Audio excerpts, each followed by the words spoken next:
What's up, y'all? I haven't seen y'all in a long time. We have been out here preparing for winter. Here you can see here at the farm. This is a bed of arugula that I just harvested. There's a little bit more to harvest on it. I'll just cover that up. But we've been out here farming through the winter. And so far, so good. Things have gone really, really well out here for us. Here you can see a bed of celery that's coming in. It looks really, really, really nice. There's a lot of moisture in here. But just a little bit around the specifics of what we're doing here at the farm. A winter hardy crop.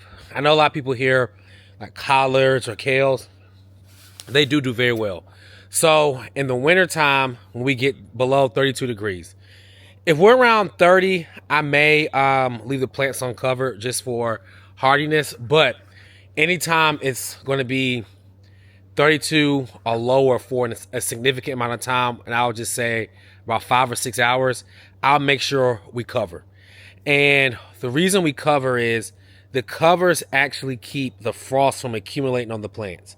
So what we will do if we're growing some like celery or beets that we have over here on this end row, I will double cover or I will triple cover. And the key to this is making sure you get the right width. They come in 5 and 10 foot widths, and they're 1,000 feet long. This Agribon tarp is not inexpensive.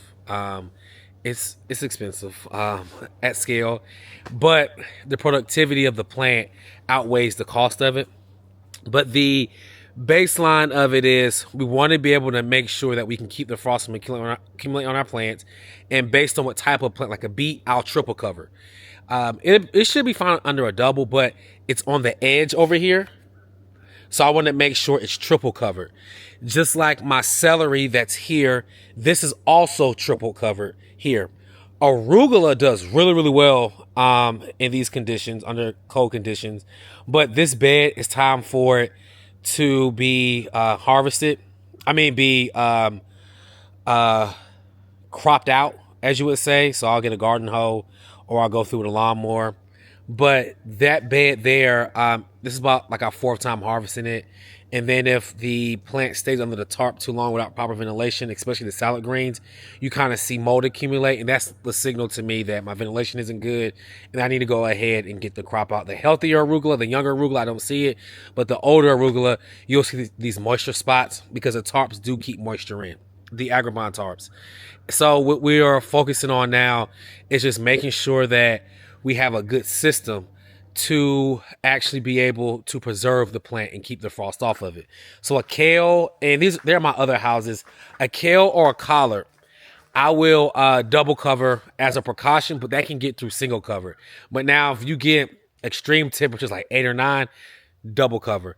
It's just for us, it's easier to have everything double cover as a standard and then being able to add additional coverage.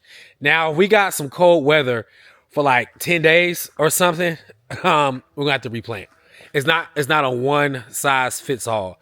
But if we're just going through and getting low temperatures and they're dipping back up, they're dipping low, coming back up, you can get away with a double coverage.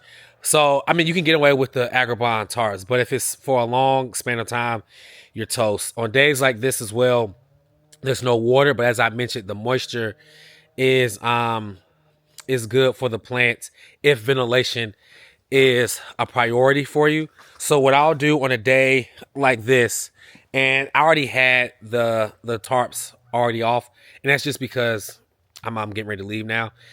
But I'll pull the tarp off halfway, similar to this here, but I'll start all the way at the end, as you can see.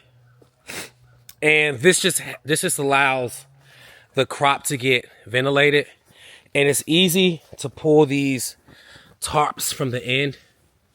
And as you can see, I double covered this, and you can see that proper airflow will get in and out. And here is what I was talking about with moisture. So you see here on this plant, there's a little bit of mold right here. So these are things that I'll like to, this is probably just an old seed or something that's here. But for me, the focus is going to be on just getting this crop through and then being able to get a good crop. So we'll have some winter celery here. But as I mentioned before, moisture is a priority with this system. So if y'all have any comments or questions, I am going to make just current or concurrent, probably weekly updates of how we're doing in the winter. We're supposed to be 17 degrees tonight, so I'll just keep doing updates. But I also will say we have lost like a couple of plants, like maybe 6 collard plants. It's not a big deal. I'll actually go by our supplier and get some more. But we have lost. Everything isn't perfect in the system. Just letting you know. And that tunnel just might get colder at the ends. We haven't lost anything like in the heart, in the middle of the tunnel. But on the ends, like closer to outside, we have lost some in one tunnel. But it hasn't been a consistent thing. And I also will say, being in a greenhouse, the volume of air is larger, so it takes it longer to get cold. So the things in these tunnels are going to look better than the plants in our caterpillar tunnels.